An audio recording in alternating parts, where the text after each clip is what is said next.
이번 주에 연속 기획으로 다루고 있는 갈등 사회를 넘어 오늘은 세대 간 갈등 문제를 짚어봅니다. 한 대학 도서관입니다. 취업을 위해 밤낮 없이 이른바 스펙 올리기에 열중하는 모습인데요. 하지만 현실은 녹록치 않습니다. 지난달 청년 실업률은 7.8%로 1년 전보다 0.9%포인트 높아졌습니다. 그만큼 자녀들 뒷바라지 기간이 늘어나고 노후 준비를 해야 하는 중장년층도 부담이 커졌습니다. 불투명한 미래 앞에 놓인 20대와 퇴직 후가 막막한 50대의 삶을 남승우 기자가 취재했습니다. 서울의 한 대학 캠퍼스. 졸업을 1년 남긴 24살 우상준 씨의 일상은 숨 돌릴 틈 없는 일정의 연속입니다. 전공 강의를 듣고 부랴부랴 부전공 강의로 향합니다. 퇴직하신 아버지의 부담을 생각해 도서관 아르바이트도 하고 저녁을 넘기면서 친구들과 수업 과제를 합니다. 이렇게 열심히 사는데도 취업문은 갈수록 좁아지는 상황. 정년 연장의 중장년층 재취업까지. 세상은 어르신들만 챙기는 것 같아 답답합니다. 앞선 세대들을 위한 정책이나 그런 변동은 참 많은 것 같은데 젊은 층을 위한 정책 같은 거는 크게 많은 변동이 있는 것 같지가 않아요. 정년을 1년 남겨둔 57살 김상배 씨. 내년이면 직장을 떠나야 한다는 사실을 받아들이기 힘듭니다. 퇴근 뒤에도 생소한 부동산책을 붙잡고 자격증 공부에 여념 없습니다.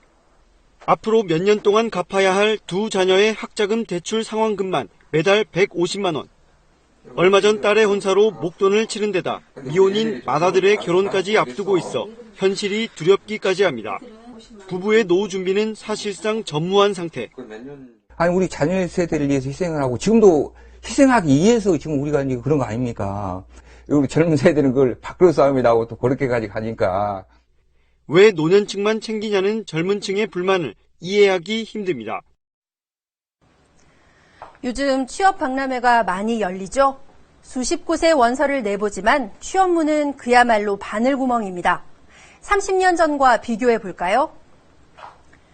지금의 50대들이 20대일 때 경제 성장률은 12.2%. 한창 경제가 팽창할 시기여서 한 사람을 대기업 대여섯 곳에서 모셔가려고 영입 경쟁을 벌였다고 합니다. 하지만 지금은 2.7%로 뚝 떨어져서 전체적인 일자리가 줄어들었습니다. 그런데 대학 진학률은 37%에서 84%로 크게 높아져 고학력자가 많이 늘었는데요. 좋은 일자리를 놓고 경쟁은 더 치열해졌습니다. 실제로 20, 30대의 고용률은 평균 65%, 50대 고용률 74.6%에 크게 못 미칩니다. 이런 상황에서 정년 연장까지 된다니 청년 입장에선 불안감이 들 수밖에 없는데요. 여기에 미래 세대들에겐 노인 부양 부담까지 커지고 있습니다. 현재 생산 가능 인구 100명당 부양 노인 수는 16명 정도, 2050년엔 71명으로 4배나 증가합니다. 청년 입장에선 기회를 얻지도 못한 채 책임만 늘고 50, 60대들은 경제를 일으키느라 애썼는데 나이가 들고 보니 노후 보장이 안 돼 걱정입니다. 이런 시대적 상황이 세대 갈등이라는 이름으로 불거지고 있는데요. 그런데 면밀하게 살펴보면 세대 갈등의 이슈에는 이면도 있습니다. 고령층이 물러나야 청년 실업을 해소할 수 있다. 1994년 OECD의 일자리 전략은 12년 만에 폐기됐습니다.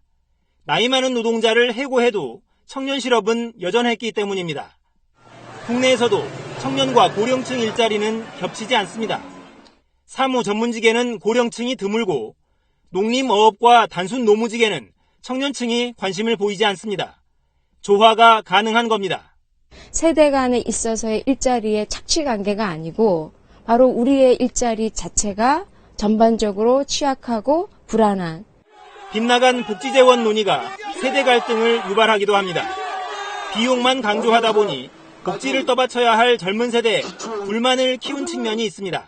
국가 재정 부담론을 너무 강조하다 보면 필요 이상으로 당연히 복지의 축소가 나타나게 됩니다. 개인과 가족이 책임져야 될 부분이 너무 커져서 사회가 전체적으로 불균형해지고 세대 갈등론은 정부나 기업이 당연히 해야 할 책임과 역할을 회피하게 하는 장벽일 수도 있습니다. 갈등보다 연대와 토론이 필요한 이유입니다. KBS 뉴스 범기영입니다.